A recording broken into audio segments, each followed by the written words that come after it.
So ಬೆಳಿಗ್ಗೆ ನಾನು T V ನೋಡಿದ ತಕ್ಷಣ ನಾನು ಅಂದ್ಕೊಂಡೆ, ಓ ಗುಂಡಿನ ಮೊರತ ಟಿ ವಿನ ಏನೋ ಬೇರೆ ಟಿ ವಿ ನಮಗೆ ಬರೋದಕ್ಕೆ.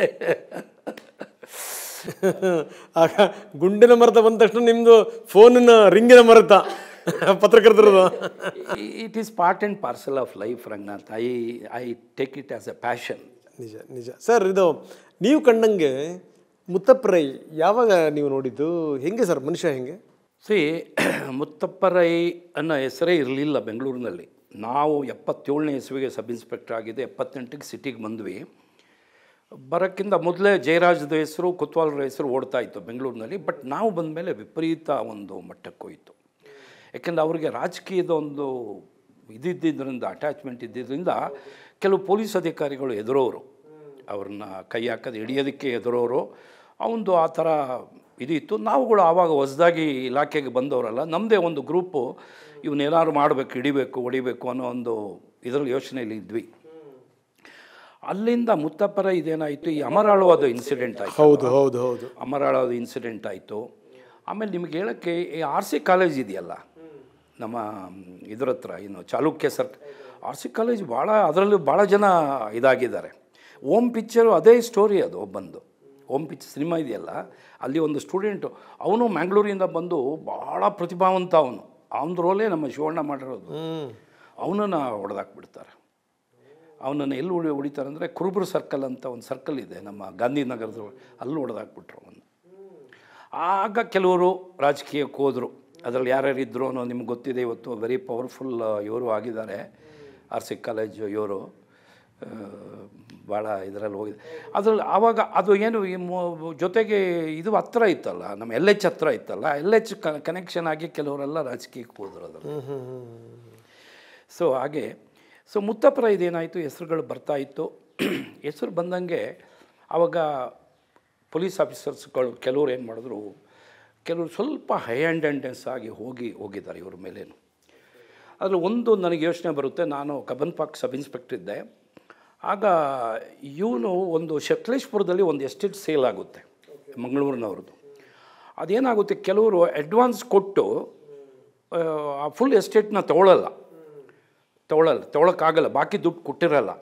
ಸೊ ಇನ್ನೊಬ್ಬರು ಬಂದು ಜಾಸ್ತಿ ದುಡ್ಡು ತೊಗೊಂಡಾಗ ಈ ಮಂಗಳೂರಿನವನು ಹೇಳ್ತಾನೆ, ನನ್ನ ಅಡ್ವಾನ್ಸ್ ನಾನು ಕೊಟ್ಟಿದ್ದೀನಪ್ಪ, ನೀನು ಅವ್ರಿಗೆ ಹೆಂಗೆ ಮಾರ್ತೀಯ ಅಂತ ಜಗಳ ಹತ್ಕೊಳ್ಳೋ. ಜಗಳ ಹತ್ಕೊಂಡಾಗ ಮಂಗಳೂರಿನವನ್ನ ಓಡಿಸ್ಬಿಡ್ತಾರೆ ಅವರು. ಅವನು ಬಂದು ಮುತ್ತಪ್ಪರನ್ನು ಹಿಡ್ಕೊಳ್ತಾರೆ. ಸಾಲ್ವ್ ಮಾಡ್ಕೊಡಪ್ಪ ಇಂಥ ಇದು ಇರುತ್ತೆ, ಅಗ್ರಿಮೆಂಟ್ ಇರುತ್ತೆ, ಕಾಪಿ ಮತ್ತು ಡಾಕ್ಯುಮೆಂಟ್ಸ್ ಇರುತ್ತೆ. ಈ ಡಾಕ್ಯುಮೆಂಟ್ಸು ಅಗ್ರಿಮೆಂಟೆಲ್ಲ ತೊಗೊಂಡು MG ರೋಡು ಮತ್ತು ಬ್ರಿಗೇಡ್ ರೋಡ್ ಜಂಕ್ಷನ್ನಲ್ಲಿ ಒಂದು ಬೃಂದಾವನ್ ಅಂತ ಒಂದು ಹೋಟೆಲ್ ಇದೆ. ಇವತ್ತು ಅದನ್ನು ಡೆಮಾಲಿಷ್ ಮಾಡಿ ಒಂದು ದೊಡ್ಡ ಇದು ಬರ್ತಾಯಿದೆ ಅಂತ ಕಾಣುತ್ತೆ. ಭಾಳ ಫೇಮಸ್ ಹೋಟೆಲ್ ಅದು. ಸುಮಾರು ಒಂದು 50-60 ರೂಮ್ಸ್ ಇತ್ತು ಅದು. ಬೃಂದಾವನ್ ಅಂತ ಹೇಳಿದ್ರೆ ಸ್ವಲ್ಪ ಒಳಗಡೆ ಹೋಗ್ಬೇಕು. ಅಲ್ಲೂ ಒಂದು ರೂಮ್ನಲ್ಲಿ ಇವರೆಲ್ಲ ಕೂತ್ಕೊಂಡು ಡೀಲ್ ಮಾಡ್ತಾ ಇರ್ತಾರೆ. ಅವರು ಬಂದು ಮಂಗಳೂರಿನವ್ರು ಬಂದು ಇವನಿಗೆ ಆಫರ್ ಕೊಡ್ತಾರೆ, ನನಗೆ ಇದು ಮಾಡಿಸ್ಕೊಟ್ರೆ ನಿನಗೆ ಇಷ್ಟು ದುಡ್ಡು ಕೊಡ್ತೀನಿ ಅಂತ. ಅಷ್ಟೊತ್ತಿಗೆ ಇವರು ಬ್ಯಾಂಕ್ನಿಂದ ಹೊರಗಡೆ ಬಂದು ಒಂದು ಸ್ವಲ್ಪ ರೌಡಿಸಮ್ ಟೈಪು, ಅಂದರೆ ಈ ಲ್ಯಾಂಡ್ ಡೀಲಿಂಗ್ಸ್ನಲ್ಲಿ ಇರುತ್ತೆ ಇವ್ರದ್ದೆಲ್ಲ. ಸೊ ಅಲ್ಲಿ ಏನು ಮಾಡ್ತಾರೆ, ನಮ್ಮ ಪೊಲೀಸ್ ಆಫೀಸರ್ಸು ರೈಡ್ ಮಾಡಿ ಅವನ್ನ ಹಿಡಿದು ಅದೇನಾಗುತ್ತೆ, ಆ ಪಾಪ ಡೀಲಿಂಗ್ ಒಂದು ಸೈಡ್ ಹೋಗ್ಬಿಡುತ್ತೆ, ಇವ್ರನ್ನೆಲ್ಲ ಹಿಡಿದು ಕೇಸ್ ಹಾಕ್ಬಿಟ್ಟು ಇದು ಮಾಡ್ತಾರೆ, ಅರೆಸ್ಟ್ ಮಾಡಿ ವೆಪನ್ ಎಲ್ಲ ಸಿಕ್ಬಿಡುತ್ತೆ ಜೊತೆಲಿ. ರೌಡಿ ಶೀಟರ್ಗಳಾಗ್ಬಿಡ್ತಾರಣ್ಣ. ಇಲ್ಲ, ಆಗ ರೌಡಿ ಶೀಟೇ ಇರಲಿಲ್ಲ ಮುತ್ತಪ್ಪರೈಗೆ. ನೋಡಿ, ನಾನು ಒಂದು ಕತೆ ಹೇಳ್ತೀನಿ, ನೀವು ಆಶ್ಚರ್ಯ ಪಡ್ಬೋದು. ಇವನ ಮನೆ ಇದ್ದಿದ್ದು ಇಂದಿರಾನಗರದಲ್ಲಿ ಅಪಾರ್ಟ್ಮೆಂಟಲ್ಲಿ ಇತ್ತು. ಇವನ ಹೆಂಡ್ತಿ ಕೊಡಗಿನವಳು ರೇಖಾ ಅಂತ. ಅಲ್ಲಿದ್ದರು ಈ ಮಕ್ಕಳು ಚಿಕ್ಕವರು. ಅಲ್ಲೇ ಒಬ್ಬರು ಇನ್ಸ್ಪೆಕ್ಟ್ರಿಗೆ ಈ DCP ಹೇಳ್ತಾರೆ, ನೀನು ರೌಡಿ ಶೀಟ್ ಓಪನ್ ಮಾಡು ಅಂತ. ಅವನು ಓಪನ್ ಮಾಡಲ್ಲ. ನನ್ನ ಪ್ರಕಾರ ಬೈದಿಂದನೇ ಓಪನ್ ಮಾಡಲ್ಲ ನೋಡಿ. ಆಮೇಲೆ ಏನು ಮಾಡ್ತೀವಿ, ಇಲ್ಲಿ ಒಂದು ಇದು ಬೇಕಲ್ಲ, ಈಗ ರೌಡಿ ಶೀಟ್ ಓಪನ್ ಮಾಡಬೇಕಾದ್ರೆ ಒಂದು ಬೇಸ್ ಬೇಕಲ್ಲ, ಅವನ ಒಂದು ವಿಳಾಸ ಬೇಕು. ವಿಳಾಸಕ್ಕೆ ಸಂಬಂಧಪಟ್ಟ ಪೊಲೀಸ್ ಸ್ಟೇಷನಲ್ಲೇ ಓಪನ್ ಮಾಡಬೇಕು. ಆಗ ಇವನು ಒಂದು ಆಫೀಸ್ ಮಾಡ್ಕೊಂಡು ಎಲ್ಲಿದ್ದ ಅಂದರೆ, ಬ್ರಿಗೇಡ್ ರೋಡಿಂದ ಒಂದು ಪಾರ್ಕ್ ಇದೆ. ಇದು ಎಂಥ ಪಾರ್ಕ್ ಅದು, ಇದರಿಂದ ಸೆಂಟ್ ಜೋಸೆಫ್ ಕಾಲೇಜ್ ಒಳಗಡೆಯಿಂದ ಒಂದು ರೋಡ್ ಬಂದು ಬ್ರಿಗೇಡ್ ರೋಡಿಗೆ ಸೇರುತ್ತೆ. That is called rest house park road ಅಂತ.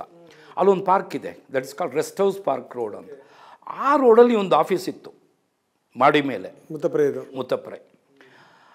ಆಗ ನಮ್ಮ ರಾಮಮೂರ್ತಿ ಅವರು DCP ವೆಸ್ಟ್, ಕೆಂಪಯ್ಯನವರು DCP ಈಸ್ಟ್ ಇಬ್ಬರು ನನಗೆ ಹೇಳ್ತಾರೆ, ಅಶೋಕ್ ನೀನು ಹೋಗಿ ಆ ಆಫೀಸ್ನ ರೈಡ್ ಮಾಡು, ಆ ಅಡ್ರೆಸ್ಸಿಂದನೇ ರೌಡಿ ಶೀಟ್ ಓಪನ್ ಮಾಡಬೇಕಾಗುತ್ತೆ ಅಂತ.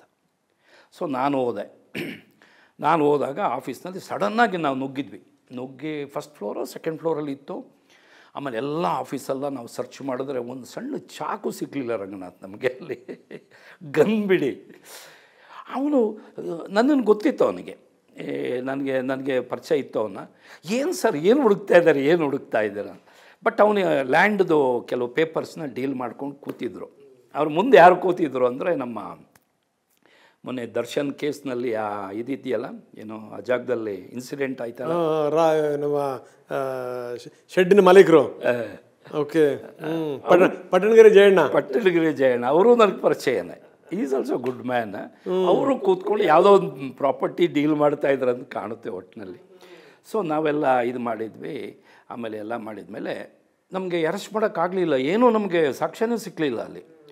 ಬಟ್ ಡಿ ಸಿ ಪಿ ಹೇಳಿದ್ರು, ಇಲ್ಲ ಅಶೋಕ್ ನೀನು ಓಪನ್ ಮಾಡಬೇಕು. ಆಮೇಲೆ ನಾನು ಒಂದು ಫೋಟೋ ಎಲ್ಲ ತೊಗೊಂಡು ಬಂದು ಕಬ್ಬನ್ ಪಾರ್ಕ್ ಪೊಲೀಸ್ ಸ್ಟೇಷನಲ್ಲಿ ಬೆಂಗಳೂರು ನಗರದಲ್ಲಿ ಮೊಟ್ಟ ಬಾರಿಗೆ ರೌಡಿ ಶೀಟ್ ಓಪನ್ ಮಾಡಿದ್ದು ನಾನು.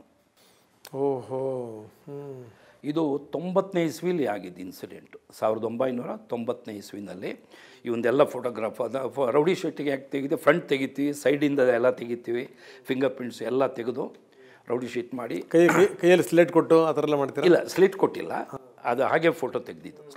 ಸ್ಲೇಟ್ ಅಂದರೆ ಅರೆಸ್ಟ್ ಮಾಡಬೇಕಾಗಿತ್ತು, ನಾನು ಅರೆಸ್ಟ್ ಮಾಡಿದಾಗ ಸ್ಲೇಟ್ ಬರುತ್ತೆ. Okay okay. ಸೊ ಒಂದೆಲ್ಲ ಫೋಟೋಸ್ ತೆಗೆದು ಒಂದೆಲ್ಲ ಡೀಟೇಲು, ತಂದೆ ತಾಯಿ ಅಕ್ಕ ಮತ್ತು ಎಲ್ಲ ಡೀಟೇಲ್ ಬರೀತೀವಿ, ಎಲ್ಲಿ ಹೋಗ್ತಾನೆ ಒಂದು ಎಲ್ಲ ಬರೀತೀವಿ, ವೆಹಿಕಲ್ಸ್ ಏನೇನು ವೆಹಿಕಲ್ಸ್ ಇದೆ ಅದೆಲ್ಲ ಡೀಟೇಲಾಗಿ ಬರೆದಿದ್ದೆ. ಆನಂತರ ನಾನು MILSಗೆ ಹೋಗ್ಬಿಟ್ಟೆ ವೀರಪ್ಪನ ಆಪ್ರೇಷನ್ಗೆ. ಇದು ಅಲ್ಲೇ ನಿಂತ್ಕೊಳ್ತು, ಆ ರೌಡಿ ಶೀಟ್ ಇಲ್ಲ ಆಯ್ತಲ್ಲ. ನಿಮಗೆ ಹೇಳೋಕ್ಕೆ ಆಮೇಲೆ ನಾನು ವಾಪಸ್ ಬಂದಮೇಲೆ 95ಗೆ ವಾಪಸ್ ಬಂದೆ. ಆಮೇಲೆ 97-98ರಲ್ಲಿ ಗಲಾಟೆಯಾಗಿ ಒಂದು ದುಬೈಗೆ ಓಡೋದಾಗ ಹುಡುಕಿದ್ರೆ ಬೆಂಗಳೂರು ನಗರದಲ್ಲಿ ರೌಡಿ ಶೀಟೇ ಇಲ್ದಂಗೆ ಆಗ್ಬಿಡ್ತು ರಂಗನಾಥ್. ಕಬ್ಬನ್ ಪಾರ್ಕ್ನಲ್ಲಿ ಇವತ್ತು ನೋಡಿ ನೀವು ಹೋಗಿ ನೀವು ಸಿಟಿಯ ಕ್ರೈಮ್ ರೆಕಾರ್ಡ್ ಸೆಕ್ಷನಲ್ಲಿ ಹುಡುಕಿದರೆ ಮುತ್ತಪ್ಪರೈದು ರೌಡಿ ಶೀಟೇ ಇಲ್ಲ. ಒಬ್ಬ ಅಂಡರ್ವರ್ಲ್ಡ್ ಡಾನ್, ಅದು ದುಬೈಗೆ ಹೋಗಿ ಏನು ಎಂಥದ್ದು ಇವನು ನಮ್ಮ ಪಾಕಿಸ್ತಾನದವನು ದಾವೂದ್ ಇಬ್ರಾಹಿಂ ಕನೆಕ್ಷನ್ ಇರೋವಂಥ ಒಬ್ಬ ರೌಡಿ ಶೀಟೇ ಇಲ್ಲದೆ ಇರೋದಂದರೆ ಇವನೊಬ್ಬನೇ ನೋಡಿ ಎಕ್ಸಾಂಪಲ್. ನಾನು ಹೇಳ್ತೀನಿ ನೋಡಿ, ಇವತ್ತು ನೋಡಿ ಬೇಕಾದ್ರೆ ನನಗೆ ಗೊತ್ತಿದೆ ರೌಡಿ ಶೀಟ್ ಅಂದರೆ ಇದರ ಹಿಂದೆ ಈತನ ಬುದ್ಧಿವಂತಿಕೆ, ಇದರಲ್ಲಿ ಯಾರ್ಯಾರು ಕೈವಾಡ ಇದೆಯೋ ಏನೋ ಅಂತ ನನಗೂ ಗೊತ್ತಾಗಲ್ಲ. ಕೈವಾಡದ ಜೊತೆಗೆ ಈ ಮನುಷ್ಯನ ಬುದ್ಧಿವಂತಿಕೆ ಎಷ್ಟು ಬುದ್ಧಿವಂತಿಕೆ ನೋಡಿ. ಸೊ ಈಗ ಅಂದರೆ ಈ ಮುಖಾಂತರ ಅವರು ರೌಡಿ ಲೋಕಕ್ಕೆ ಎಂಟ್ರಿ ಆದ್ರಂಗಾದ್ರೆ ನೋಡಿ, ಈ ನಟೋರಿಯಸ್ ಇರ್ತಾರಲ್ಲ, for example Veerappan first murder ಕೇಸ್ನಲ್ಲಿ ಅವನ FIR ಅವನ ಹೆಸರೇ ಬಂದಿಲ್ಲ, ಅವನ ಅರೆಸ್ಟೂ ಆಗಲಿಲ್ಲ. ಅದಕ್ಕೊಂದು ರಾಜಕೀಯ ಅಲ್ಲೊಬ್ಬರು MLAನೇ ಕಾರಣ ಅದು. ಆಗ ಅವನಿಗೆ ಅರ್ಥ ಆಯಿತು. ನಾನು ಅದಕ್ಕೆ ಹೇಳಿದ್ದು, ರೌಡಿಗಳು ಒಳ್ಳೆಯವರಾಗಬೇಕಂದ್ರೆ ಶೆಲ್ಟರ್ ಝೋನ್ ಅಂದರೆ ಪಾಲಿಟಿಕ್ಸ್.